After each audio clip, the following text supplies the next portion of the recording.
Good morning, everybody. I am Christ. I am Disciple, aka Answer Philip, and we are going to talk about so much today.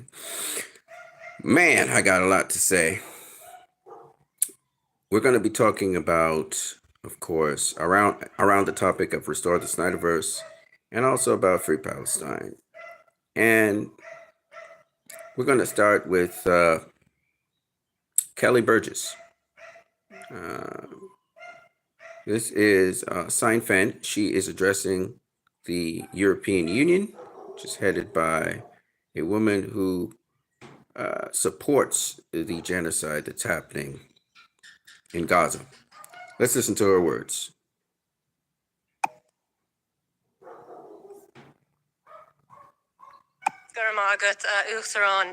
The rule of law is the glue that binds our union together. Those are your words, Madam von der Leyen. So why is it that in your eyes, some people are more equal in law than others?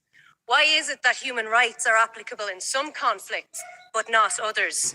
Why are the lives of Palestinians not worthy of the same human rights, the same international law, the same humanity? We are witnessing the most documented genocide in history, and still there are no consequences for Israel. When you declared Europe stands with Israel, when you stood shoulder to shoulder with Netanyahu, you greenlighted this genocide. The double standards, the hypocrisy with how you reacted to the conflict in Ukraine compared to Gaza has done untold damage on the world stage to the European Union. There has been no sanctions, no suspension of trade. In fact, EU money and arms continues to flow to Israel. 40,000 civilians slaughtered, children burned alive in their tents, and still no consequences. Colleagues, today, say no to genocide and say no to von der Leyen. I mean, that speaks for itself. It speaks for itself. Complete agreement with Sinn Féin for Ireland. The Western countries, Western Europe, has been complicit for the most part in this genocide that's been happening. And they have been not just complicit in terms of standing aside and watching it happen, but they have been also complicit in actually funding it, assisting with their special forces and their expertise in it. Okay? So this is not surprising. Like I said to you guys, Google, of which right now I'm using one of their products, is also complicit in this. The specific branch of Google that is implicit in this is comes from India. Okay, the India branch of Google. So India has been aiding Israel in this genocide. The European Union has been assisting Israel in this genocide. America has been assisting Israel in this genocide, particularly Germany. Germany tried to block recently the warrants that are to be carried out by the International Criminal Court, which will have the warrants issued within 2 weeks to the Prime Minister of Israel, Netanyahu, and also Mr. Gallant. So the Western powers have been very active. And this is because, and again, this is nothing to do with the population of these Western countries, right? The population is in total disagreement with usually the powers of the country. So there's an active measure. It's clear that the Israeli lobbies in these respective countries, whether it's Friends of Israel or whether it's the Israeli lobby in the United States, Friends of Israel in UK, have been actively influencing the leaders of said countries and getting their own people into places of power.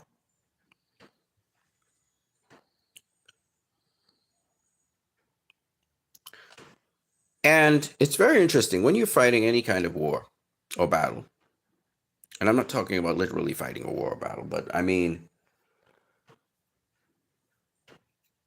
you're fighting some sort of social, economic, or political war. You have to understand what you're going up against. In terms of us, the group, the coalition, what we call the Snyderverse movement, we have gone up against a multi-corporation giant,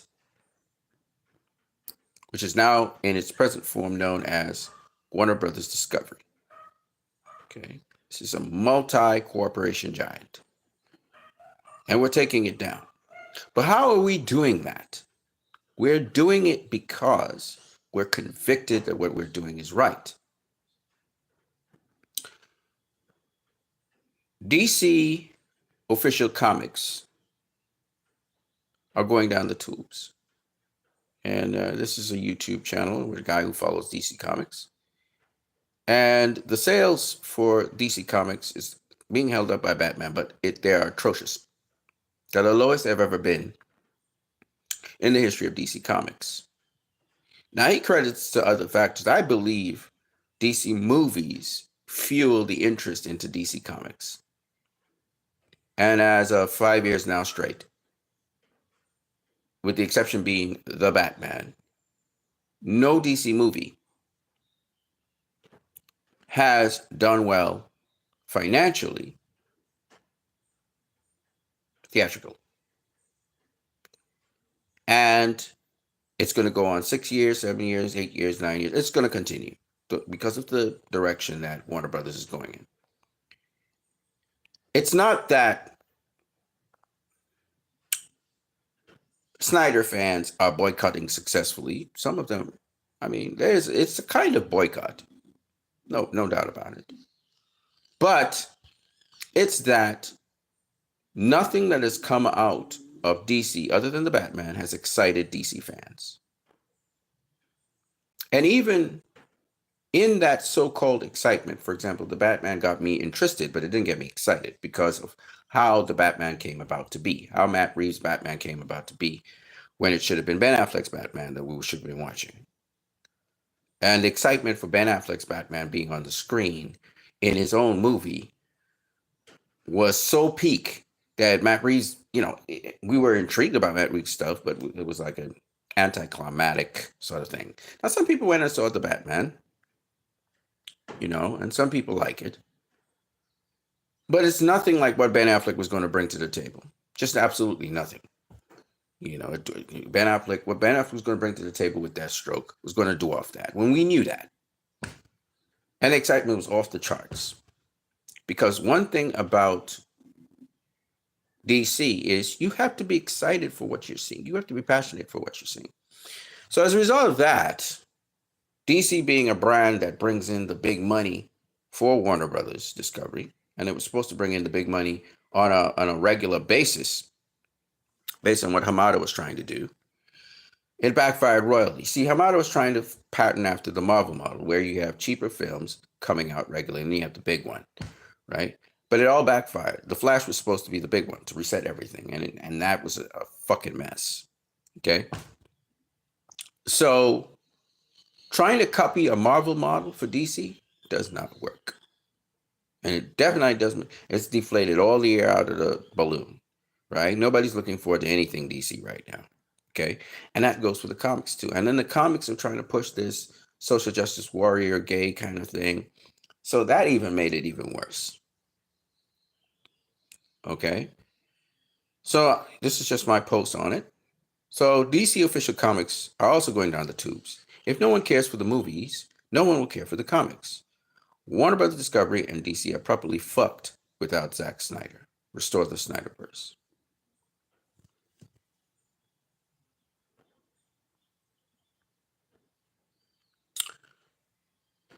Rebel Max says this. Shout out to Rebel Max on Twitter. To think this amazing show has been cut short to make way for the most soulless corporate endeavor imaginable. This is the first poster for the final season of Superman and Lois. The trailer releases tomorrow. That's today. And you see the tattered Superman flag, which is in tribute to Death of Superman arc. And I gotta say, Superman and Lois was an okay show. I mean, for a TV show, it was all right, you know. And of course, once again, the people who made the show are big fans of Man of Steel. You'll see this thread go through a lot of these Hollywood people who have been successful with showrunners and stuff like that, right? Shout out to Bo, um, who did X-Men. Big Snyder fan again. Russo Brothers, big Snyder fans. It's just amazing how many of these directors who are very successful in what they're doing are big Snyder fans.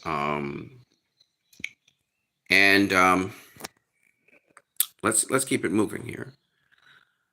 All right, so you see a significant difference when Zack Snyder is involved in the production of any movie.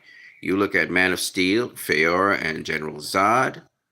Just look at the characters. General Zod without, Feora and General Zod without Zack Snyder, the stuff doesn't look organic. It doesn't look real. It looks very much CG. You have the uncanny valley look in all these characters. You look at BVS Batman, taking on Superman. It looks badass. And then you look at Batman once Zack Snyder's not involved with him. I mean, we could talk about Justice League Batman, 2017 Batman. We could talk about the Flash Batman. Terrible, awful, right? You look at the Flash in Zack Snyder's Justice League, and you look at the Flash in the Flash. Besides looking CG like crazy, just looks awful. Okay. If there's one thing you got to say about Zack Snyder, he makes characters look cool. And he makes them look grounded. He makes them look real. They don't look like buffoons. And Zack says he does specific things so that they don't look stupid. Okay? That they look powerful. That they look like superheroes. Now, the stuff that we saw in The Flash didn't look like superheroes. They look like parodies. They look like jokes. They look like The Boys. The Boys, to me, don't give me that feeling of real superhero universe. It reminds me of a parody. CW reminds me of parodies. They don't look real. They look fake because the stuff is so cheap. It's cheap look. Okay? So I said restore the Snyderverse, bring Zack back. And this is a sentiment that actually is happening even before I said this. I just happened to follow that sentiment, that spirit of the thing. I didn't even see it until after I saw somebody 19 hours ago talking about bringing back Zack Snyder. Alex Russ, 12 hours ago, to highlight Kingdom Come Superman at the 1 minute and 12 mark, 20-minute mark, 20-second mark. He pulled up Zack Snyder and Bruce Timm's 75th anniversary of Superman. Okay? Why is he sharing that video? You know why? Because he thinks it's a great video. And you know what that means? Do you know what that means? That means, there it is right there. That means that Mr. Alex Ross understands Zack Snyder gets Superman. To Warner Brothers Discovery, who they're probably not going to be Warner Brothers Discovery for much longer, it's very important that they understand that there's nobody like Zack Snyder for them. They can say all they want. They're going to go down the drain. They're going to be destroyed if they do not bring back Zack to DC. Hopefully, Zack's announcement is actually about Zack Snyder's Justice League coming to theaters this year. Hopefully. Not theater, sorry, but IMAX. I hope it's IMAX this year. That you get not a screening, not a one-time screening, not a week screening, not a day screening, but a proper run for Zack Snyder's Justice League. It never got a theatrical run. Let it run. Let it run at least for 3 weeks straight. Let it run. You got nothing to lose by doing that. Zack Snyder's a guy that makes money for studios. So let him do his thing. Let him make the money. Yes, it's a 4-hour long movie. You'll have a break somewhere in between, in the 2-minute mark, whatever. Put it up in IMAX. Let it be exclusively an IMAX event. You have to pay to go to IMAX to see it. Advertise it properly, and let's see it. You know? This isn't rocket science, ladies and gentlemen. This is not rocket science. Okay? I love this post because this post pretty much summarizes everything. It's on the head. Marvel may not be the foremost hub of artistic integrity, but they definitely love their fucking fans. I have to agree with that. They give the fans what they want to see. The fans get excited because of what Marvel's bringing for them. DC doesn't have that excitement at all because they don't know who their fans are, and they do not appeal to the fans who majorly pay for their movies to make profit. They're not catering to them. And because of some petty jealousy of Zack Snyder, they're too fickle and stupid to understand when something's really working for them.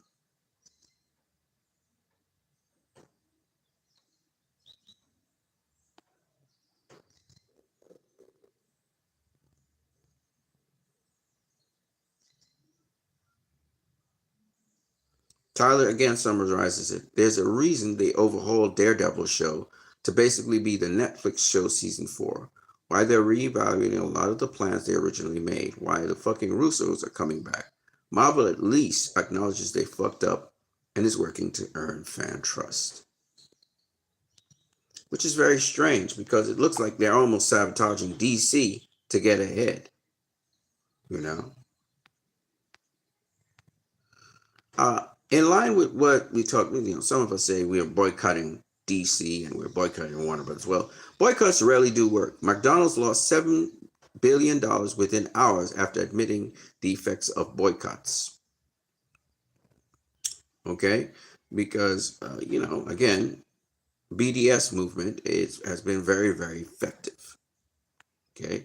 And this is, again, we're proving by being Snyder fans that boycotting is very effective.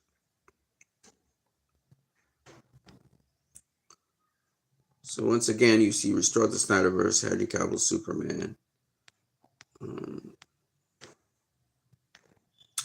We already covered this, but I'm still going to say it. Warner Brothers Discovery is considering splitting in half. The studio will split into 2 different companies, one for streaming and studio assets and one for all cable network assets. Basically, Discovery becomes Discovery. Warner Brothers becomes Warner Brothers.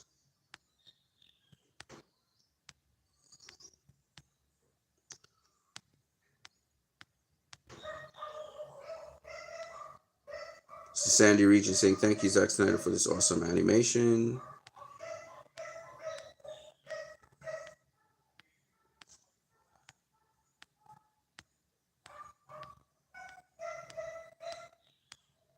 I have a bunch of stuff to cover, but I'm going to take it one step at a time. Kids reviewed Snyder's Man of Steel and BVS and gave it a positive score. And there are decades of Superman comics where the story didn't involve kids. So 11-year-olds reviewed Man of Steel and BVS and liked those movies. Dark Infamy said, it's been a while we've gotten a Superman that kids could look up to. When last did you get that? Well, there it is right there. It's been happening. He just doesn't know that. Okay, so let me now get into some other stuff here. There's one more thing I want to put out there, but apparently I don't have it here. That's okay, it's cool. But the point is, just like governments of the world need to listen to their people and do the will of the people, which is not happening anymore. You can see Congress is doing the will of Congress. It's not doing what 70% of Americans want, which is 70% of Americans want a ceasefire because the average person doesn't like war. You've seen what war does to economies of countries and what it does to relationships and so on. So most countries don't like war. So the majority of Americans want a ceasefire, but those people in Congress, those people in the Senate, they want war, most of them, because they're not accountable to the American public. They're accountable to the Israeli lobby. That's what's going on. Shout out to Jill Stein, who's fighting against, she understands she's fighting against an empire, the Western Empire it's called. And sorry, Gaza is saying, Jill keeps striking, Jill keeps striking, Jill keeps striking. And I'm going to tell you guys, man, I got a feeling she's going to be the next president of the United States. Now, a lot of people want to put, her photograph with sitting on the table with Putin. You know what? I'm actually happy that Jill Stein was sitting at the table with Putin. How you like that? Because the U.S. president is supposed to be actually liaising with all presidents of the world and be able to talk with all presidents of the world. So by her positioning herself at the table with Vladimir Putin and with the at the time head of, I believe it was the Defense for America, it shows that she's at the table. She's at the table willing to negotiate and to discuss with all parties. She's not showing that she's an adversary of Russia. She's willing to work with Russia. In the Cold War, which was sad because America has worked with Russia before. In fact, because Franklin Roosevelt worked with Stalin, they were able to take down Germany. And it's really a sad thing that because Russia had a different political system, communism, that America felt it needed to form this Cold War against Russia. But the truth be told, in fact, it's about time we start telling the truth out here, okay, about Russia. If Russia wanted to take over the world, they could do it tomorrow. Because in terms of a world power, in terms of munitions, in terms of weapons, Russia is the presiding world power when it comes to weaponry. Let me see if I can find it here. I think Vladimir Putin actually spoke about that. And I'm going to actually try and pull it up here in a second. Okay, this is it. President Putin says nobody should have any illusions about the possibility of gaining military superiority over Russia. We will never allow this to happen. In other words, I think a lot of people don't understand. The world power that has the greatest military might in the world today is not the United States of America. It's Russia. Okay? That is why NATO is trying to surround Russia, and they're trying to attack it and break it up into nations, because if they can break up Russia then they can manage it. They can't break up Russia. Russia is the superior military might in the world. I want you guys to understand that, which is why BRICS is such a threat to the Western Empire. Further, the greatest economic power in the world right now is not America, it's not Europe, it's China. Let me say that again. The greatest economic power in the world right now is not America, it's not Western Europe, it's China. The greatest producers in the world, it's a tie right now. It's India and China. BRICS is made up of Russia, Iran, China, Brazil, and I do not know what the country it is that is S. You should find out. If you guys know, you can comment in the comment section below.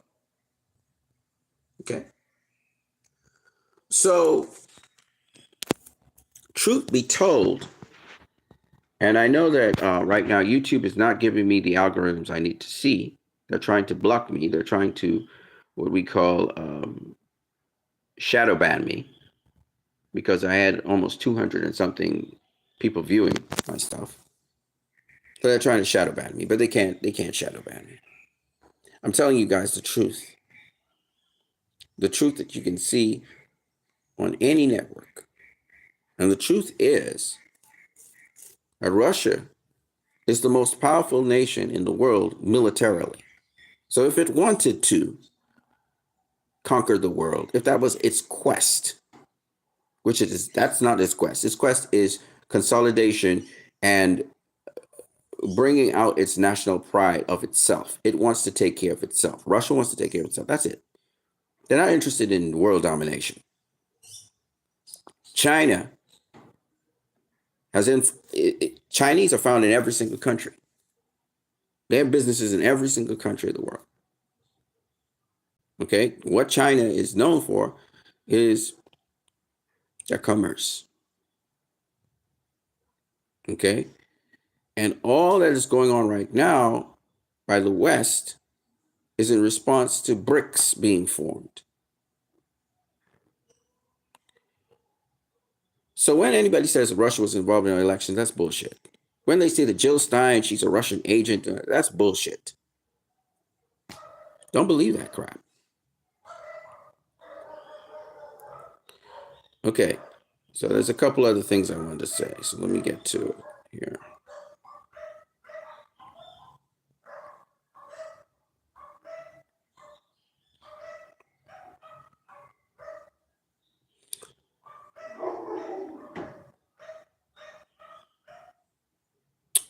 So first bit of business that y'all need to know.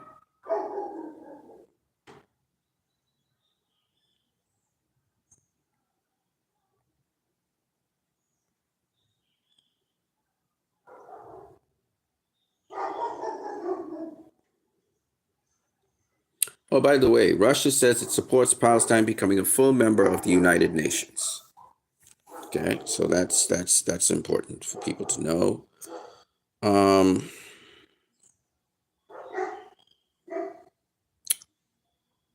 See if I can find it here.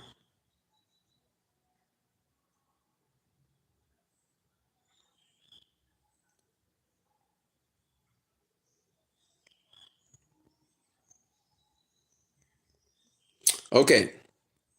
This is breaking news that Benjamin Netanyahu cancels his trip to U.S. after drone explosion in Tel Aviv. So it seems as though he's more interested right now in what's happening at Tel Aviv. What happened in Tel Aviv is a drone exploded that came from Lebanon. So he's actually right now preoccupied with other things, and it looks like his trip might be jeopardized. However,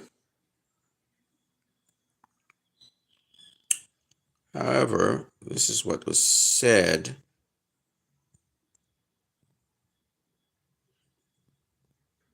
Hold on here. Let me see if I can find it here.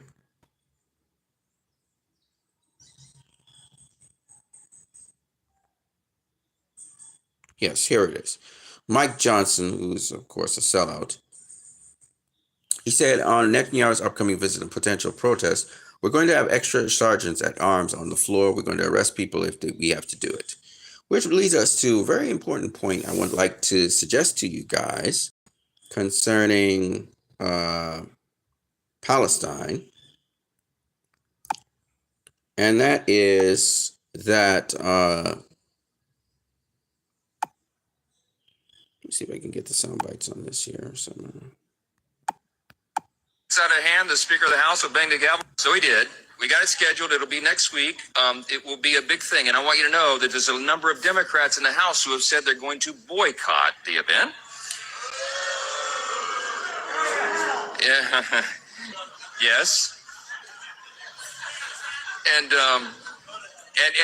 then some others are going to protest. Listen, we're going to have extra sergeants at arms on the floor, and if anybody gets out of hand, the Speaker of the House will bang the gavel. We're going to arrest people if we have to do it. We're going to get the...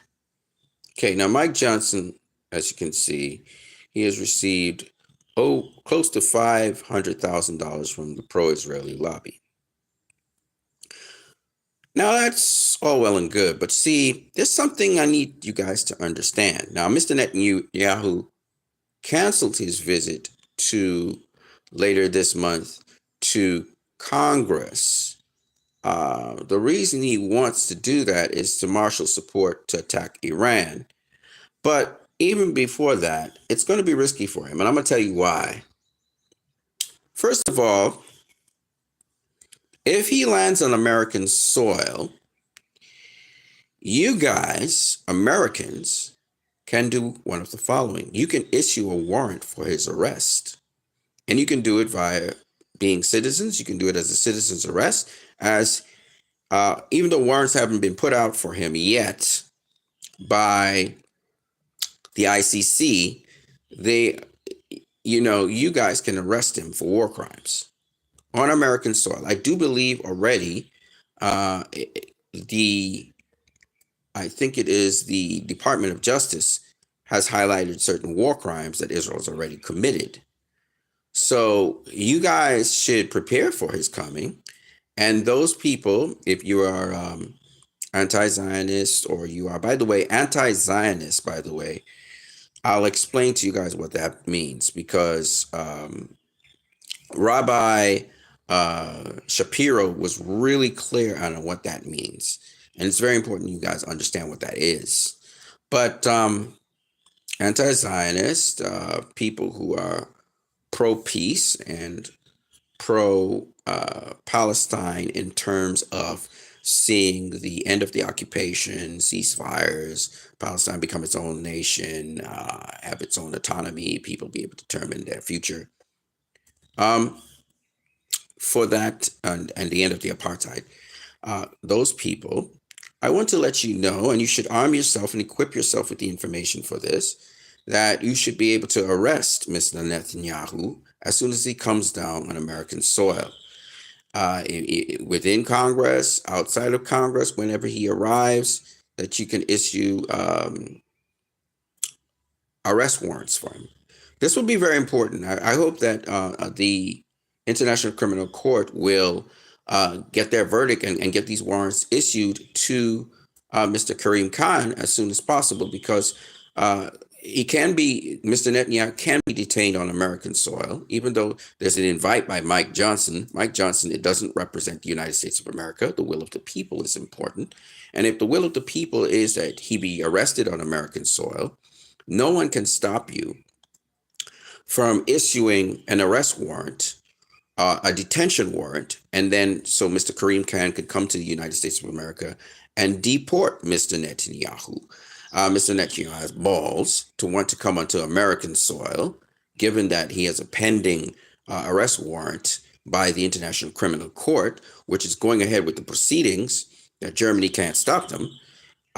So he's going to have a lot of balls to step down into American soil and think that he's going to be protected by these Congress people because they have sergeants or whatever. And if law enforcement in the United States of America, if the CIA, the FBI, one of these agencies decides to arrest Mr. Netanyahu, there's going to be controversy, but there's nothing that anyone can do because the International Criminal Court issued an arrest warrant on him. So it's very important that because you see, these senators and these Congress people feel they have so much power being bought over. They think they have power to be able to bring somebody into the United States of America. And you, the people, need to show that the power is in your hands. It's not in no lobbyists. It's not in no interest groups. You guys have to show power. I want to say to the individual states, particularly Washington, D.C., which is an individual state of its own, that the governor can issue an arrest warrant, that the police, the head of the police, the chief of the police in Washington, D.C. can issue an arrest warrant for Mr. Netanyahu. The Department of Justice can issue an arrest warrant for Mr. Netanyahu. And as I said before, the citizens of D.C. can, again, even though America is under federal rule, the individual states do not have to agree with the federal government. This is very important. This is where the power comes in the hands of the people. So what I'm trying to tell you guys is you can actually effectively, you have to find out the legal means to do so, arrest Mr. Netanyahu and put him in custody. So if he wants to really come down onto American soil, where 70% of the Americans believe that there should be a ceasefire, and should have been a ceasefire a long time ago, and a lot of them has witnessed genocidal stuff, it's up to you to enforce that. It doesn't matter. If the senators want to set up Mr. Netanyahu and bring him into a hostile zone where he may be incarcerated and detained for the International Criminal Court, so be it. I will give you an example. The FIFA, vice president of FIFA, which is Mr. Jack Warner, lives in my country. There has been an arrest warrant issued for him, but he has been, I believe it was by the FBI. But because it's not international jurisdiction, not the CIA, if he lands on American soil, he will be arrested immediately. His two sons are arrested in American soil. I want you to understand that this was first issued by the International Criminal Court on him.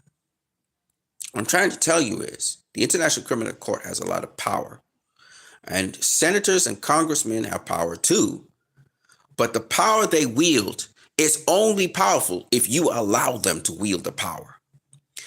Yesterday, I spoke to you guys about someone called Mr. Robert Yates, who was an anti-federalist. And for you right-wing people who are from the South, you do have the right to bear arms.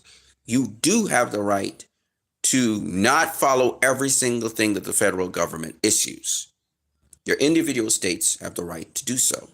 What you as citizens of the United States of America need to understand and empower yourselves with is that you empower government, not the other way around. The government does not empower you. You empower them. What we have is legalized corruption, where lobbyists are able to influence people who are supposed to represent the individual states, people who are supposed to represent you, the people. But instead, they're being bought out by special interest groups, and they're doing things in complete opposition to your will, the will of the individual states and colonies within the United States. And it is up to you to set the record straight. And you can do it through legal means, or you can do it through civil disobedience. Either way, your will must be expressed by these people who represent you, not the will of special interest. That is your way of fighting back. That is your way of making sure that democracy stays in the forefront. So this piece of shit called Mike Johnson, who is supposed to be the representative for Louisiana, he better express the will of the Louisianans. If the Louisianans do not agree with what he's doing right now, then they have the right to go down to Washington, D.C., or their governor to oppose what he is doing right now. If he's not doing the will of the Louisianans, but he's doing the interest of Israel, a lobby group, and the people in Louisiana do not agree with what he's doing, he can't get away with it because he has to be accountable to the people of Louisiana. This is what you guys got to understand. Now, these politicians, they try to sway and influence people who do not know better because they don't know what's going on. So it's very possible that the Louisianans don't know what's going on. But this is where you need to know civics. This is where you must understand and be aware of what's going on so that you, if it's not in your interest and if you do not agree with what is happening, you should be able to veto it through your governors, through your own senates in your own states, and the states mustn't follow it. And not only that, further, you must also go there and protest in Washington, D.C., that this representative of yours is not representing you right now, and this is not the will of the Louisianans. This is what you guys need to do, and that is active politics. That is the system saying, no, we will put checks and balances on those people we appoint if they're not doing what we want them to do. And it's the same thing with my country. It's not just you have a will to vote. You must also be an active civilian, active person, so that things don't go out of hand. This is the only way to keep checks and balances on the system. And the system has been allowed for too long by lawmakers to go awry. And now the citizens have to become more proactive in getting the checks and balances back into play. One of the ways for you as civilians and you as voters this coming elections to put things in balance is to vote for Jill Stein as president and the Green Party. That will reset the whole thing. It will press a reset button and it will reset everything in the United States of America. And then she can, again, it will be in agreement with the individual states. It will be in agreement with the representatives of the individual states to pass certain federal laws. But at the end of the day, it presses a reset button. It puts a pause on certain things.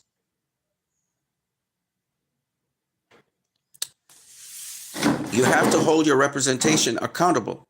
He is the U.S. representative for Louisiana. He's a representative. He's not the God of Louisiana. He's not the Lord or judge of Louisiana. He's a representative of Louisiana. If he's not representing the state that he's supposed to represent, then you need to remove him from power. Got it, guys? I need to empower you guys because you guys just don't know how to move around and be empowered at all. And Zack Snyder thankfully empowered us through our campaign to get the Snyder Cut happening. And now it's time for us to empower the people in other areas. Okay? Because trust me, you cannot go up against a multi-billion-dollar company like Warner Brothers Discovery and get no Snyder Cut. That don't happen. Okay? It don't happen. So when they say your voice doesn't matter, it does. And we're seeing people now being effective and making things happen. Mohammed Safa, who is a UN representative fighting for the cause of the Palestinians, says, you cannot build a holy land for your children on the mass graves of other children. This is pretty much BVS in actuality. And I don't hear a single fucking DC fan right now. I don't hear a single fucking DC fan that was against what was happening in Metropolis when Superman was fighting Zod. I don't hear them talking about this. This is happening in fucking real time. Fucking real time. And not one of them are appalled.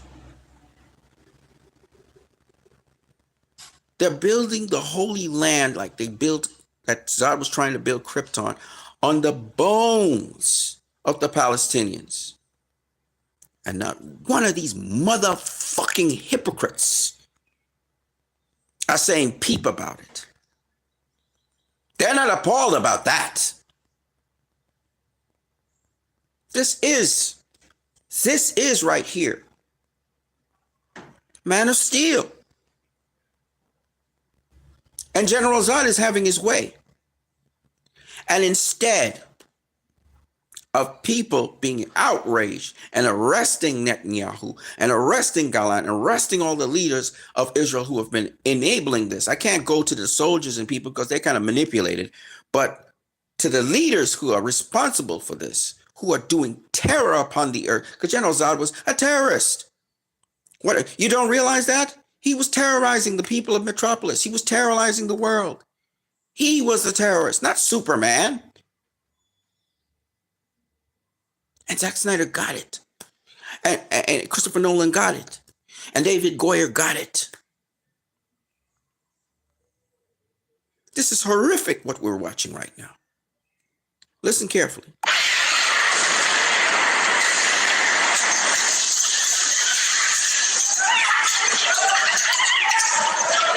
Listen to the horror.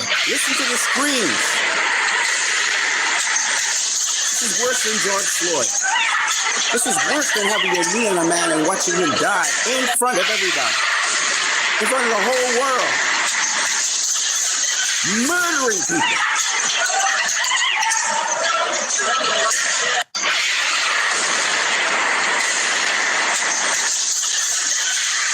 Don't turn away from this now. I want you to watch this. Because all of you so-called DC, real DC fans, dealing with a fictitious situation, appalled by it, where is your appall for this? Where is your fake rage for this?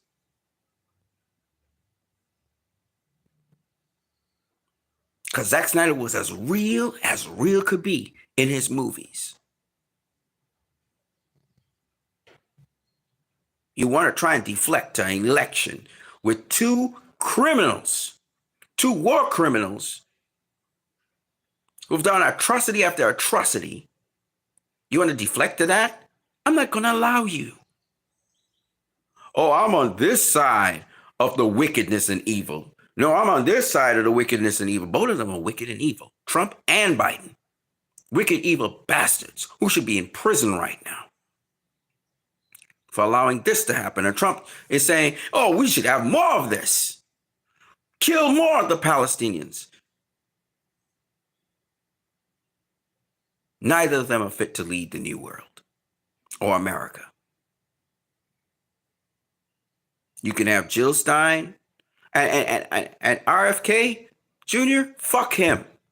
He's not fit either. You have Jill Stein and you have another guy.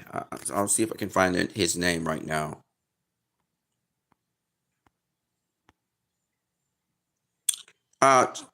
With respect to RFK Jr., I want you to hear this. This is a lady who's good friends with RFK Jr. Listen to this. You will win the election if you support the Palestinians. For a while, we were good buddies. And then when, the Gaza war started, I'm like, Bobby, you have to say something. This is a gift to you because you have the ability to distinguish yourself in a way that no other candidate can. You have the credibility to do so. You will win the election if you support the Palestinians in this case. And he came back at me with like, have you read Alan Dershowitz? And I'm like, that boy. And I mean, seriously, the stuff that he was quoting back to me was so bad. And at one point he's like, maybe it's better if they're all gone, meaning, maybe it's just better if they just wipe out all the Palestinians. And that was the moment. It's like, he said that to me personally. And after that, I didn't ever want to talk to him again. That was the end of it. That was the end of it. And it's like, oh my God. And everybody I know, Jody Evans, had a code pink and, tried to talk to him. Pretty much any wonderful person of substance on this planet reached out to Bobby. It's like, you're on the wrong side on this one. Yeah, I mean, Dennis Kucinich was his campaign manager, and then he wasn't his campaign manager. I've interviewed him a couple of times. Crystal Ball. I mean, we've all had these exchanges with him. His campaign manager now is his daughter-in-law, who used to work for the CIA, whose first two marriages were fake marriages, which makes me wonder about her current marriage. Fake marriages. Okay, so bottom line, RFK Jr., no. He's not a guy to do that. So Ben Gvir, he stormed the Al-Aqsa Mosque in occupied Jerusalem. He vowed to reject any ceasefire deal and prayed for the continuation of Israel's rule in the region. Piece of shit. Owen Jones says, this is really shocking, disturbing story. Protesters against Israel genocide who were outside the Scottish arms factory were brutally attacked by police of Scotland. The police keeps on brutally attacking people protesting this thing. It makes you realize they're trying to get deterrence. They're trying to get, you're trying to people not to do these things, but it's so brutal that you got to wonder How much Israeli influence are there on the police forces worldwide? Because this extreme brutality shows that they're pushing back hard because they know they're wrong, in the wrong. You won't be able like a mugger. You won't be able like a gangster unless it's something you're trying to hide. Netanyahu blocks minister's order to build a hospital for Gaza children. So Prime Minister Netanyahu on Thursday overruled an order by his defense minister to build a field hospital in Israel to treat 6 Gaza children, officials said. You know, I'm just telling you, man. In 2002, Netanyahu lobbied Congress for a war with Iraq. In 2024, Netanyahu will lobby Congress for a war with Iran. Just as the Iraq war should never have happened, a war with Iran should never happen. If you're fooled before, don't be fooled again. Okay, so here we go. I'd written a book in which I had said, if you take out Saddam's regime, I guarantee you that it will have enormous positive reverberations on the region. And I think that people sitting right next door in Iran, young people, and many others will say, the time of such regimes, of such despots, is gone. There's a new age. Something new is happening. And that is speculation on your part, or you have some evidence to that effect? I was asked the same question in 1986. I had written a book in which I had said that the way to deal with terrorist regimes, well, with terror, was to deal with the terrorist regimes. And the way to deal with the terrorist regimes, among other things, was to apply military force against them. The way we did in Afghanistan. The way, for example, I want to answer your question. I guess I'm running out of time, so I quickly was trying to get to. We've done, I think, what you proposed in Afghanistan, yet I haven't seen that sort of neighborhood effect. Well, I think there's been an enormous effect. The effect was, we were told that there would be a contrary effect. First of all, people said that there would be tens of thousands of people streaming into Afghanistan, zealots who would be outraged by America's action, and this would produce a counter-reaction in the Arab world. But I think you're not saying that when you take an action like we did in Afghanistan, we're going to see all the other countries just fold. No, what we saw is something else. First of all, we saw everybody streaming out of Afghanistan. The second thing we saw is all the Arab countries and many Muslim countries trying to side with America, trying to be okay with America. The application of power is the most important thing in winning the war on terrorism. If I had to say, what are the 3 principles of winning the war on terror? It's like, what are the 3 principles of real estate? The 3 L's, location, location, location. The 3 principles of winning the war on terror are the 3 W's, winning, winning, and winning. The more victories you amass, the easier the next victory becomes. The first victory in Afghanistan makes the second victory in Iraq that much easier. The second victory in Iraq will make the third victory that much easier too, but it may change the nature of achieving that victory. If you take out Saddam's regime, I guarantee you that... So, this asshole, who we now know is Satan, is saying, he said that taking out Saddam would make the next victory easier, which would be Iran.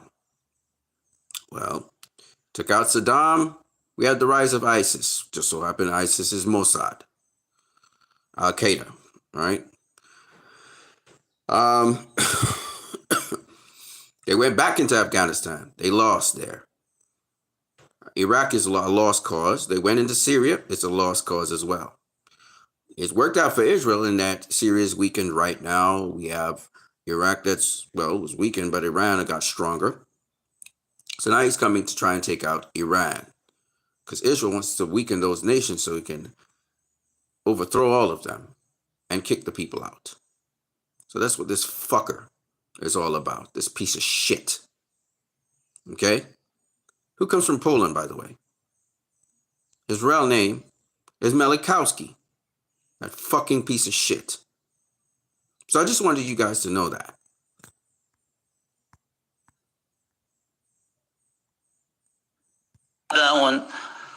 وأزواج. كلما غادرت المنزل إلى عملي صباحا شعرت بالتقصير في واجباتي تجاه. Oh, by the way, Spain is really pushing back on everything right now, and they gave a prize to Philip by King Philip to Said Khatib. I want to say though, in adding to what I want to say is this: Israel's in a bad place. Its economy is bad. There's a mass exodus out of Israel. Actually, let me show you that right now.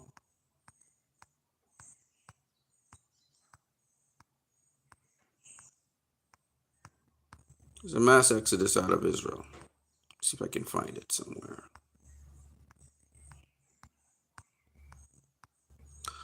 Okay, it's somewhere up here.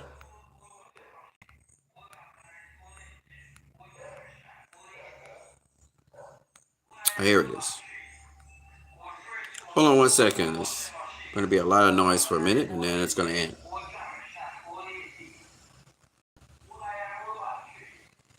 Okay.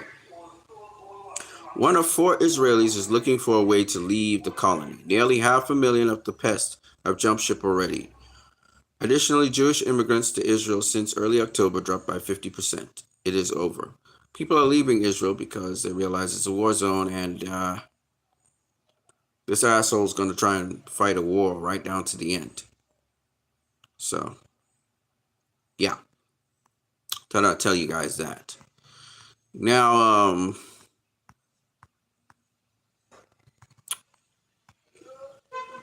I want to make sure I cover almost everything here.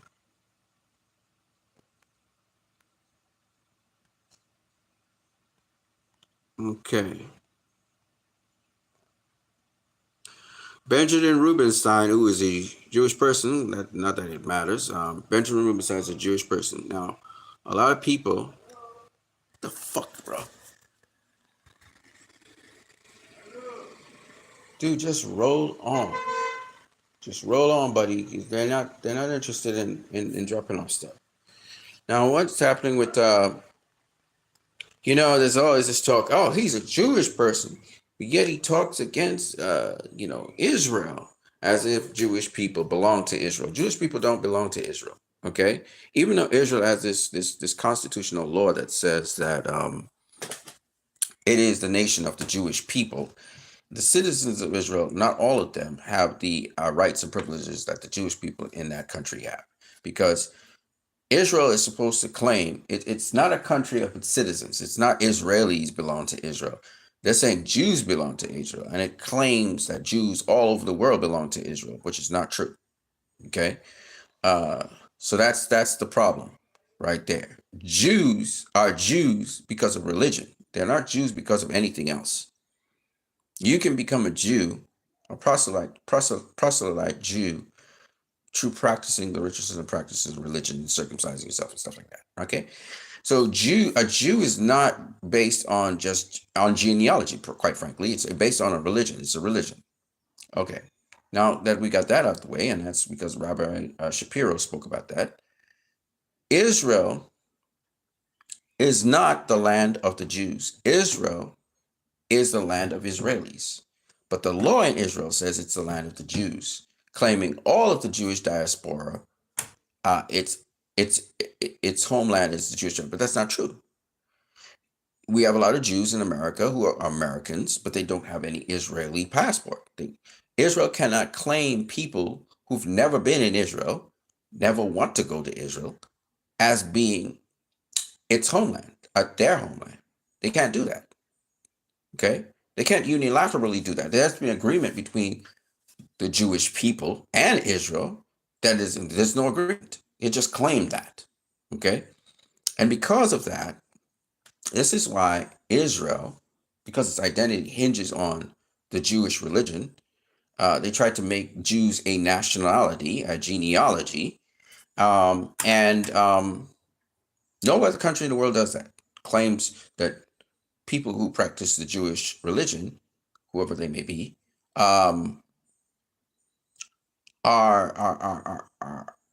it owns them. They are its people. Okay, so this is the fundamental problem with Israel, which can't stand because it's based on something that just does not exist. So this is why Benjamin Rubenstein, who's a Jew, doesn't give a fuck. If Israel gets destroyed, so what? Jews will still be around. It's not the home place of Jews, as they claim. Israel should be the home place of Israelis, period.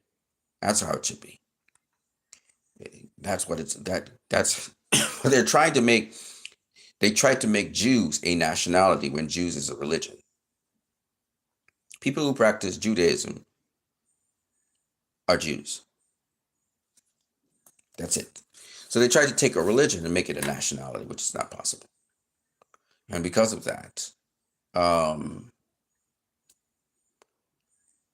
their whole operation, how they're behaving and talking about, God promised this land and conveniently citing the Bible on certain issues, but they won't conveniently consult the Bible on the fact that the chosen people have been thrown away and somebody new has replaced them. They wouldn't talk about that.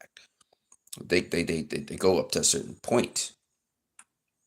So I say all of this to say that Benjamin Rubinstein, who is a Jewish person,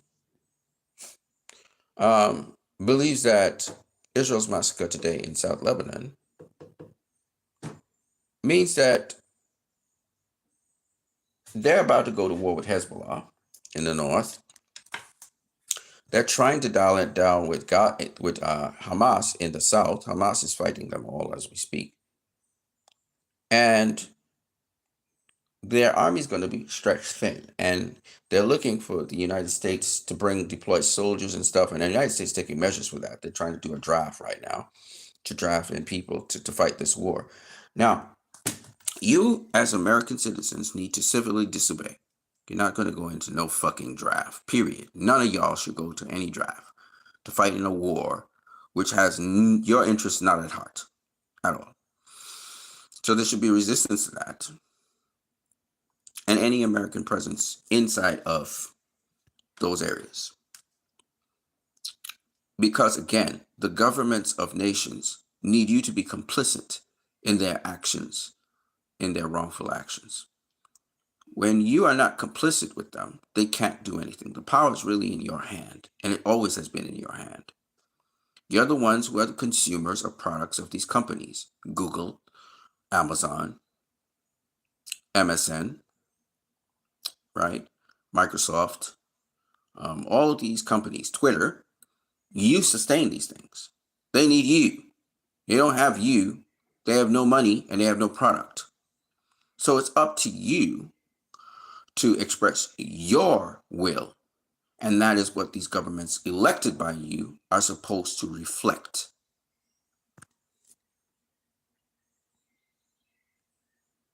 Breaking. The world is facing the biggest cyber attack in history. Microsoft servers is down.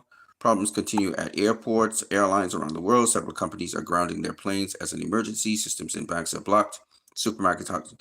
So Bill Gates is trying to flex his muscles with Microsoft. But the truth be told, once again, whether it's hacked or not, that these software companies, they try to flex their muscles. But again, the ultimate power comes down to you, whether you want to finance them or not. It comes down to you. They may be interconnected with a lot of things, but that doesn't mean that they have power. They bring convenience. They don't bring power. You bring power. Mohammed Safar says they tried to erase Palestine, but the world has become Palestine. Thank you, Spain. Don't stop talking about Gaza. In Spain here, in a demonstration.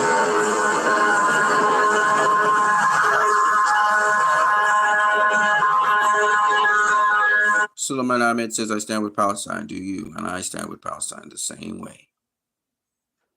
Media Hassan, who challenges Piers Morgan to come on his show and talk with him about the Gaza issue. And they're not letting me in the park.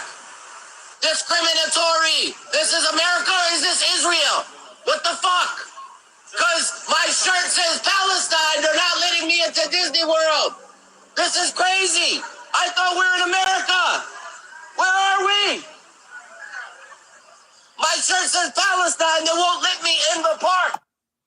Now, this is very important because what he's doing is exposing that Disney takes a lot of AIPAC money. And, yeah. Disney's been doing a lot of programming for Israel. And this guy, he's 100% correct. And see, what we're doing, I don't think a lot of people understand what's happening. What the American citizens are doing, and that's the thing with American citizens I like. They're very bold. They're very proud. And they don't mind confrontation. And that's why I like the right a lot, because I like the right, far right, whatever. I like the right because the right, they understand their rights to some degree, and they're willing to go to ends to do what they think is liberating the country from federal control, like ultimate federal control. That's why I don't think the United States of America is just going to fall under federal control and just be turned into this barbaric, savage, exploited, oppressive place, because you're going to have to deal with people who are armed, okay, armed Americans, particularly in the South. And the Americans love their guns because that's how they, like I said before, the first Civil War was that way. The breaking away from the crown was that way. And so the right to bear arms is a very important thing in America. It's a right. So that's why de-arming them in any sort of way is seen as a tremendous travesty. And the thing about it is the NRA, profits off of this, yes, but at the same time, it's a very necessary thing, because if, for example, the federal government starts passing draconian laws or whatever, the individual states will need to resist that. And if it trickles down to the individual states, then it's now people have to gather in posses and stuff and resist that. So it's very important to bear arms. And like this guy here, where the security was rolling up on him and he was speaking very loudly, I don't know if in Florida there's open carry or in California, but I know people are allowed to shoot with their guns. And if this guy, he carries his weapon around with him, he would be pretty loud, okay? So, carrying your weapon kind of makes, security and all these other people be a little bit more careful with you. They wouldn't just try to bully you into doing X, Y, and Z. That's why in the South, that if a guy starts speaking out about something, they're not just going to just try and pull a gun on him just like that. You out of your fucking mind, because dude could pull his gun as well. You know what I'm saying? That's who draws first. You know what I'm saying? So I'm just saying that to let people know that Americans have the right to express themselves, and in a free society, this is something that is very important. So we know Disney's compromised big time when it comes to Israeli money. Now, listen to the United Nations. It calls for immediate end to the illegal occupation of the West Bank in Palestine. Here we go. And parcels in strategic areas and changes to planning land management. Recent developments are driving a stake through the heart of any prospect for a two-state solution. The geography of the occupied West Bank is steadily being altered through Israeli administrative and legal steps. The seizure of large land parcels in strategic areas and changes to planning, land management, and governance are expected to significantly accelerate settlement expansion. We must change course. All settlement activity must cease immediately. Israeli settlements are a flagrant violation of international law and a key obstacle to peace.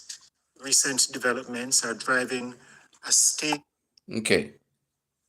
I would also bring about yet another very important piece of information here, again from the United Nations. I did that.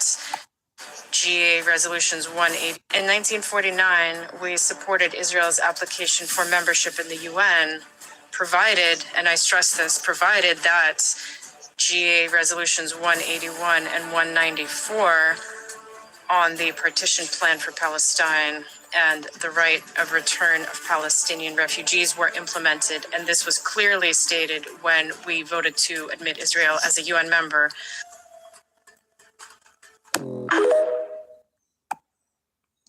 So once again, Russia being the voice of reason in this, and that has been violated as well.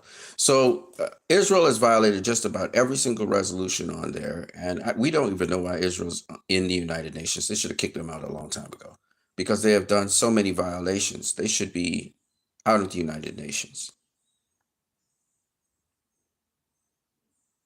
Listen to this one. 5 Just Stop Oil activists receive record sentences for planning to block the M25. Locking people away for 5 and 4 years because of a protest that is entirely nonviolent This is not a healthy This is not how a healthy democracy behaves. As it happens, those protesting to fight the climate emergency will be tragically vindicated by history. Listen, here's another one. Appalling, says the Zionists. Adidas features anti-Semitic Bella Hadid, calls her anti-Semitic, in 1972 Munich Olympics retro line. Listen, key here is that Zionists are appalled by this. Now, in 1972, of course, you know what happened in Munich, but it was an Israeli operation that was carried out. But the point is that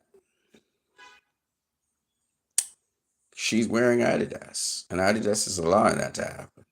And the fact that a conglomerate like Adidas could be doing something like that tells you the tide has turned on Israel. They're seeing what they're doing. Come to live on a stolen land. We'll even pay you money till complete absorption. Yalla. The timing's perfect. We're almost done cleansing the land. This is come live in Israel. You will receive support until complete absorption and a housing grant to help you make your Israel home, up to so much Israeli dollars per month for 2 years. So come on, the time to move to Israel. So this is what's going on right now. Of course, people are not trying to come to Israel anymore because of what's happening. So all those incentives are just, there's a great exodus from Israel. There's not people trying to come to Israel anymore. And they're going to lose more and more people the more they do what they do. And anybody with a heart and common sense out here, I'm talking about, we have people like the actor who played Mark, I forgot what his second name is, who played the actor who plays Hulk. Anybody who's a peacekeeping kind of person who's against wars and so on, and the world's mostly against war. Anybody with half a conscience realizes that what's going on is extremely wrong, and it's really about getting it to stop. This is what everybody's trying to do now. Not just to stop the assault on Gaza, but to stop the occupation altogether, to disband Israel as a country. And it's doing a great job disbanding itself, to be honest with you. It's almost like natural consequence that, it's almost sadly as if Israel is committing suicide on its own self. It's destroying its own self, because if you keep on fighting Hamas, eventually Hamas is going to break through Gaza, and they're going to weaken your military support. Hezbollah is just they already bombed Tel Aviv. All right, one of their drone planes has already bombed Tel Aviv. They went into Israel's land space and bombed the shit out of them. Okay, Hezbollah is capable of going into Israeli space, bombing whatever they want to bomb. They've shown that now, and Hamas is just depleting their human resource and their reserves and their economy, because this war is taking a toll on Israel. It's destroying their economy. Okay, so the Israeli lobby is trying to pump money into winning elections. Well, guess what, jackasses? Israel and their soldiers are so stupid, they're wasting the weaponry. So it's a whole big shit fest happening in Israel and with the Israeli lobby. And because everything's exposed, they were so successful at keeping this quiet for 75 years. This was kept quiet for 75 years. Kudos to them on that. But now they're doing a shit job of keeping it covered. The whole world knows what's going on. It's no turning back on this. Israel as a state is going to have to die a natural death. And it's either going to get taken over by Hezbollah, and Iran will jump in if Israel keeps on playing the ass, and they'll just destroy it because they're around it. They surround Israel. They're going to destroy Israel. And hopefully there'll be some sort of recourse for Syria. Maybe Syria will finally get out of this nasty war that all these other countries are involved in their business with. Ukraine is diplomatically trying to settle things with Russia right now, which they should have done since last year, October. They had the chance since last year to do that. They should have resolved issues with Russia. Russia doesn't just go in there and just fight wars against people. They don't do that. The Russians are not those kinds of people. And like I said before, militarily speaking, Russia is the most powerful nation on the earth right now. It's not America. It's not America. Okay? And Israel and Russia puts up with a lot of shit. Iran puts up with a lot of shit from Israel. They assassinated their president, and they put up with that shit. They assassinate leaders of Hamas. They assassinate leaders of Hezbollah all the time. And these countries put up with their shit. They strike them back, don't get me wrong, but I'm saying they still put up with their shit. Okay? Israel has been the bastard child of the Middle East. They've been behaving very bad for a very long time and having it covered up. And that time is about up. The whole world is now seeing how disgusting and wicked and evil its leaders are. We can't say it's a reflective of the people of Israel because we're seeing a lot of protests out there, even though they're muffled protests, they're muzzled protests. Okay? But the people of Israel, they don't even like Netanyahu. The guy that's supposed to be representing them, they don't like him. They hate his guts. They don't like him. He's a wicked guy that sucks the devil's ass. That's why he's still in power. Okay? They don't even like him. So the problem is, no matter what government goes in there, the Knesset is so toxic that there are only 9 people who voted against the resolution for Palestine to not be a state, okay, by them. But 9 did go against it. So that those 9 Knesset members, you know, they got some decency in them. And it's about time. It's about time that, well, it doesn't matter. Israel's going to destroy its own self. I already realized that. They're going to destroy their own selves. They're trying to get Donald Trump into power right now. That's their best bet. They don't like Joe Biden. He doesn't go all the way like they want him to. You know, they want Donald Trump there. But like I said before, Jill Stein, watch out for her. Watch out for her. She's a wild card, and something could happen, and she could just suddenly come to prominence because there's so much anti-Israel sentiment right now. I see hers. I mean, once people catch on that what she's about, I see a lot of people voting for her, particularly a lot of people who are pro-Palestine. I can see a lot of pro-Palestine people voting for her, and she becoming the replacement to Joe Biden. And if, as I said before, if Democrats pour all their support behind her, we'll see what happens with her representation. And the Republicans who don't like Trump pour their support behind her and her nominees. And some of Trump's supporters pour their support behind her. She's gonna take this election. I can see it happening. And we still a long ways off from November, so we got to see how things go. Of course, you have to have the candidates in the individual states. They need to be able to vote and see what happens with that. But it may be that you have a parliament where there are Democrats there, there's some Republicans there, but the Green Party suddenly just appears on the scene. And the Green Party the values of the Green Party span between some of those values that the right has and a lot of values that the left have. So I can see that happening. Shout out to you guys that are liking this video. Much love to you guys. I know a lot of people are watching this video right now. And usually I don't get involved too much in politics. That's not my thing. But in this case, I see somebody who reflects the values to which I think most of us decent people would like to have. And it's all about trying to get the federal government to give back the power to the people. See, the federal government right now is consolidating a lot of power, and it's actually getting their power from corporations and from lobbying groups, Farmer, Israel, and NRA, okay, and oil. But to get back that power, to seize back that power for the people, I think Jill Stein will be able to give back some of that power. Now, once she and her party end up in Washington, D.C., she's going to realize it's a totally different game to when she was outside of D.C. It's a vicious game. But I do think that if she puts the power in the hands of the people,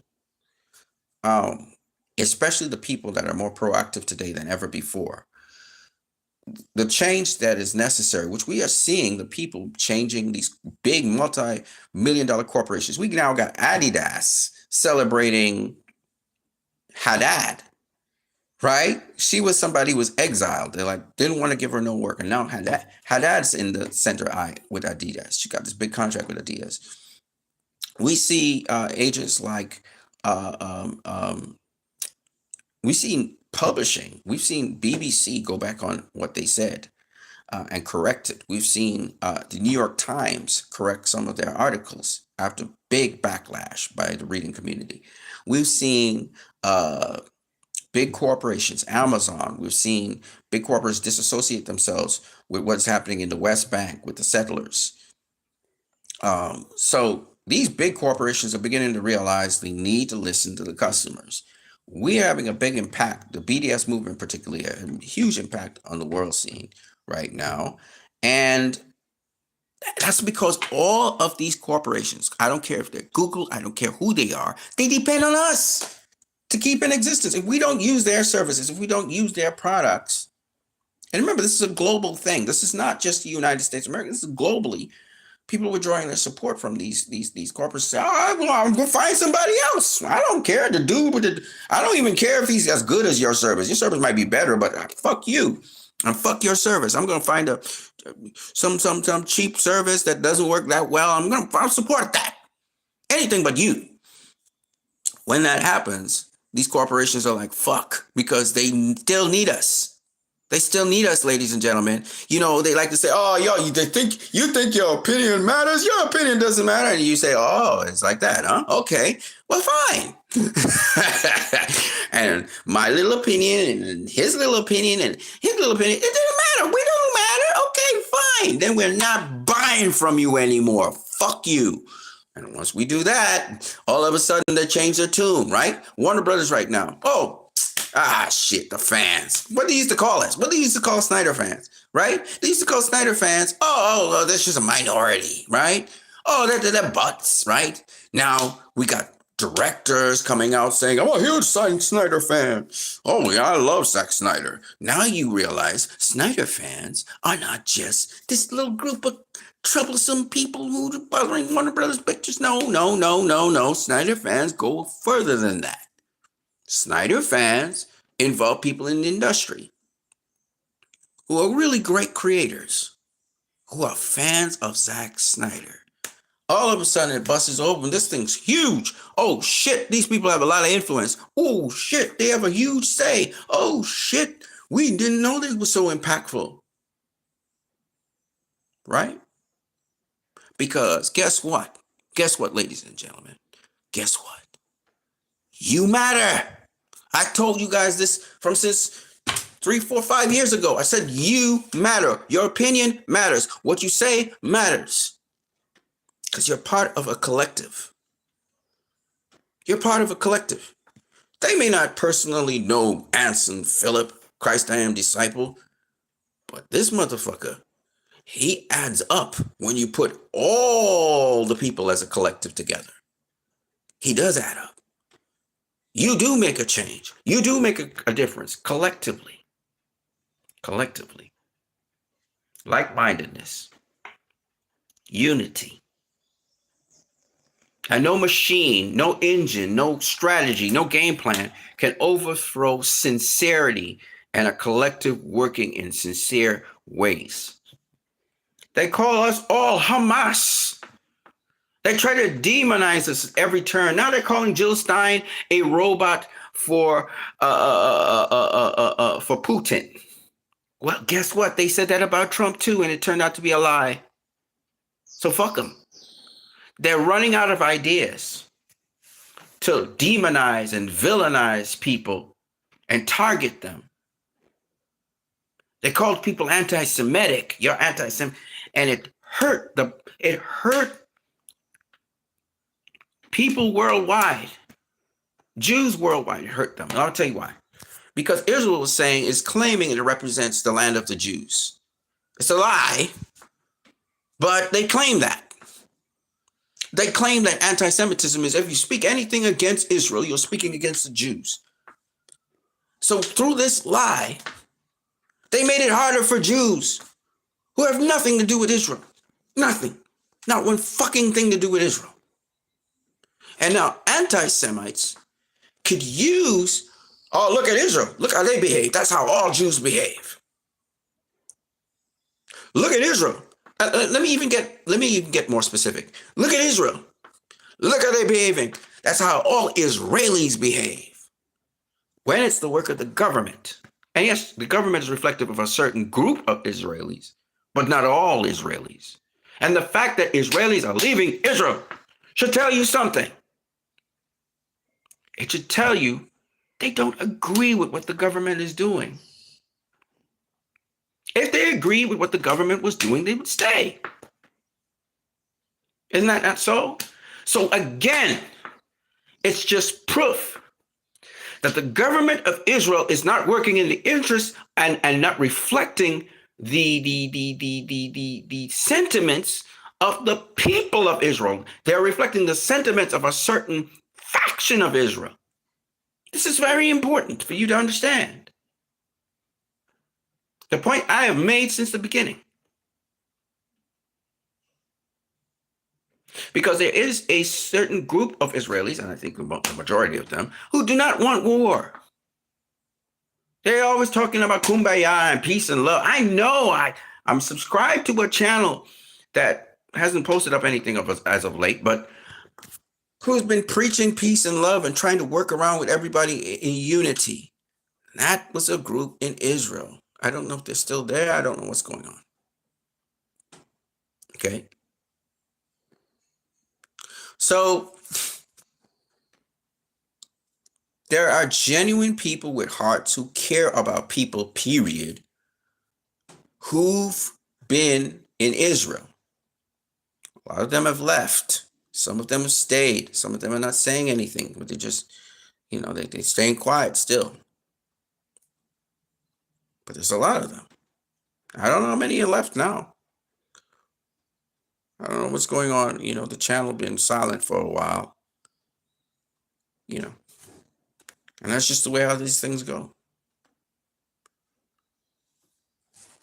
What I knew of Israel was a place where, supposedly the place where Jesus lived and stuff. And my recollection of Israel was always the people who I at least interfaced with was always a positive one. It was always a good one.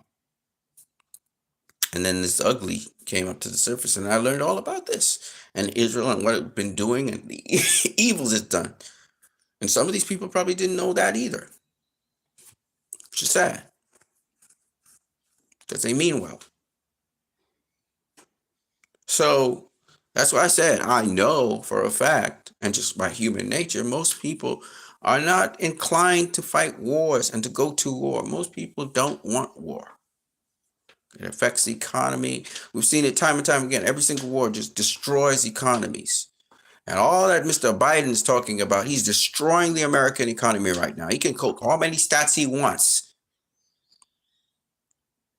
Shipping so many billions of dollars of weapons to Israel isn't helping the economy of the United States of America. It's killing it. You're leeching out a whole bunch of billions and billions and trillions of dollars. You're leeching your economy. You're bleeding it. Money that could be used to build infrastructure, used to help people get more jobs, help assist people who have homelessness, which is an epidemic right now in America. Homelessness.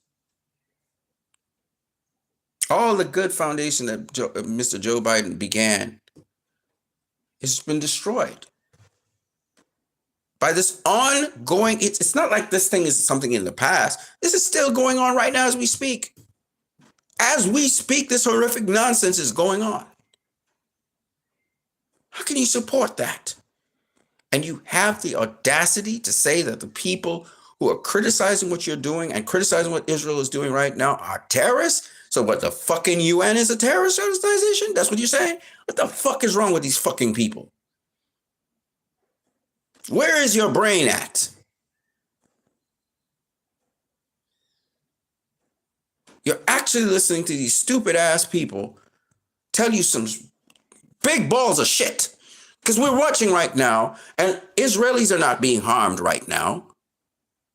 Citizens. Well, I guess some were harmed in Tel Aviv recently by Hezbollah. Hamas is not harming any Israeli citizens right now.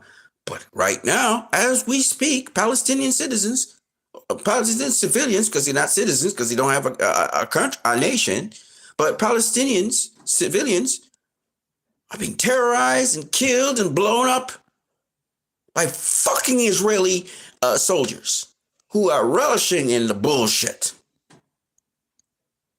because they have too much power and no accountability.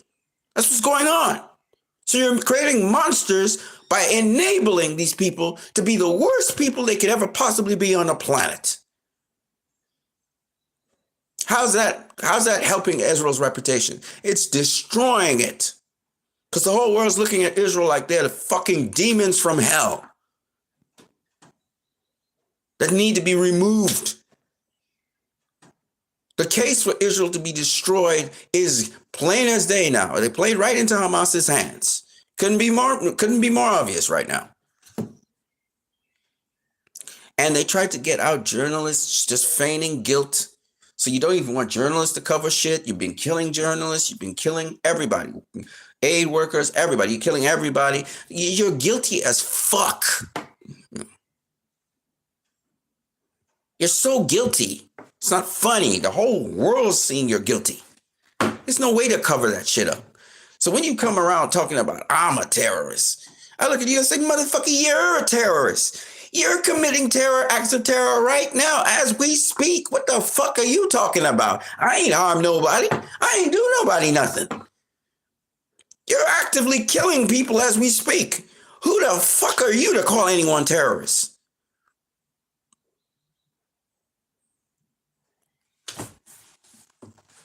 Fucking audacious piece of shit. And I don't blame the people of Israel. I understand the difference between the people and the pieces of shit that govern them. The will of the people these days is being smothered, and the will of the people has to be fought for by the people. We, the people, have to fight to get our will expressed by our shit for shit governments.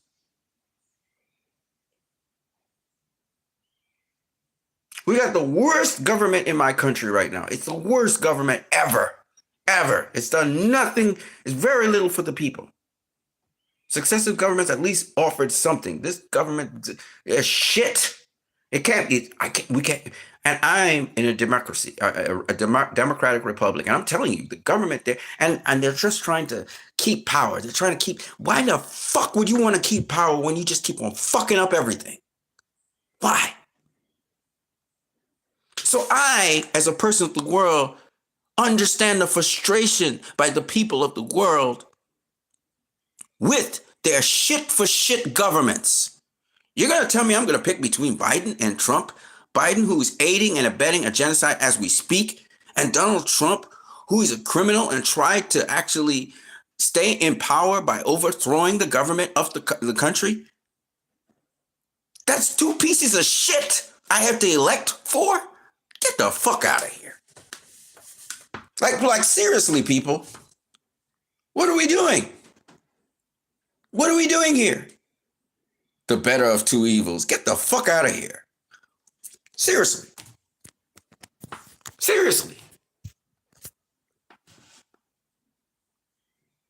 We have to expect more of our leaders. And our leaders need to represent us. And if our leaders are not representing us, there's something significantly wrong. Something significantly wrong. Why are our leaders getting bought out by special interest? Doesn't matter what country of the world, this is happening throughout, except for probably Russia and China, which are communist states. How the fuck is that happening? What is it saying about our democracy? But we can take the power back. We can. Not just through voting, but holding these people accountable through the media, whether we have to do it through social media, we have to keep them accountable through protests, we have to keep them accountable through civil disobedience. We have to fight for our will to be done and not their will to be done, because their will is the will of special interests and corporations.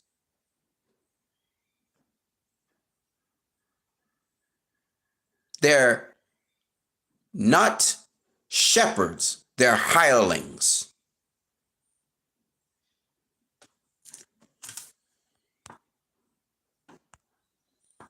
I gotta say it. Somebody gotta say it. These people are full of shit. Congress is full of shit. Bought out by AIPAC and the Israeli lobby. They'll sing any tune. How high do you need to jump, boss? Okay.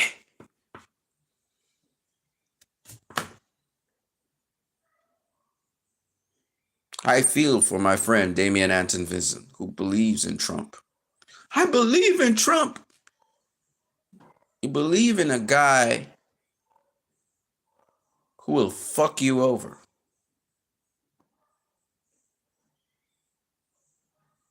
You need to get somebody who's free of lobbyists and special interests. And there are a few senators. And what I'm going to do probably in the next stream is I'll do this. I'll actually go and find out all the senators and all the congressmen who are not bought out by special interests. On the Republican side, for sure, I know of Thomas Massey, and I also know of another guy, what's his name? John Paul. I know they are not bought out by special interests. I know on the Democrat side, we have people like Bernie Sanders. We have people like, the squad, who are not bought out by special interests. Okay? There's a couple others. In the independents, you have a number of different independents who are not bought out by special interests. Like example, Cornel West, but he's not running anymore. And there's another gentleman, I don't know his name, I can't remember his name right now, who's not bought out. He's running for president. Okay, and you have Jill Stein, the Green Party, they're not bought out by special interests either. The point being anyway is that you have to find the Senate. If you're going to elect somebody for the Senate or for Congress, do me a favor and look at their history and make sure that they're not bought out by special interests. Because if you're gonna elect somebody who's already compromised, don't expect them to express your desires and your will. Don't expect them to do that because they're already compromised. They're already compromised. They're not interested in the will of the people. They're interested in getting that position so they could exploit it and make as much money as they could for themselves, which is what all these fucking greedy politicians do. That's why they're so fucking corrupt. So I got for you guys. Sorry to have said all these F-bombs, but it's too much bullshit, bro. It's too much bullshit out here. There are a lot of bullshitters out here. They're not interested in really serving. They're interested in serving themselves. And we see it in the corporate society. We see it in the politics. Narcissistic, selfish motherfuckers. And we see it in entertainment. We see it in healthcare. We see it all over. Greedy, selfish motherfuckers out here. Not willing to go for a cause that's bigger than themselves.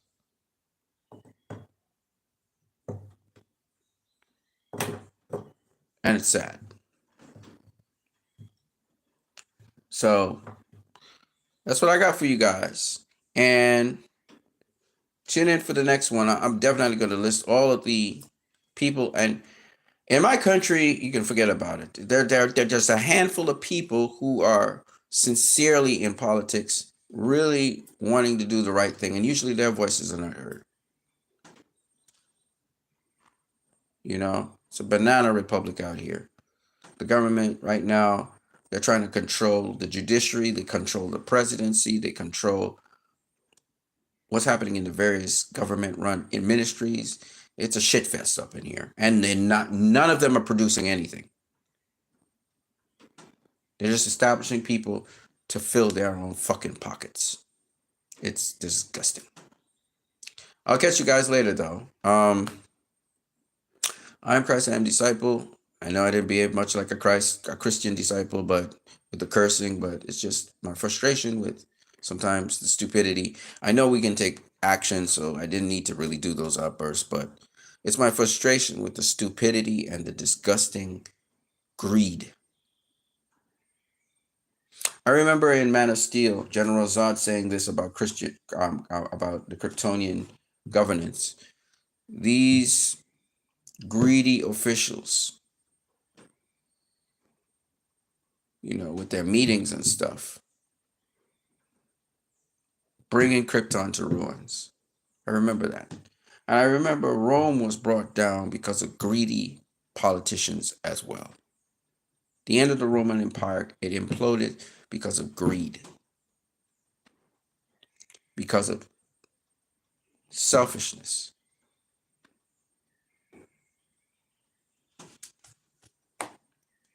That's all I got for you guys. I hope you guys have a good day. God bless you all. I'm out.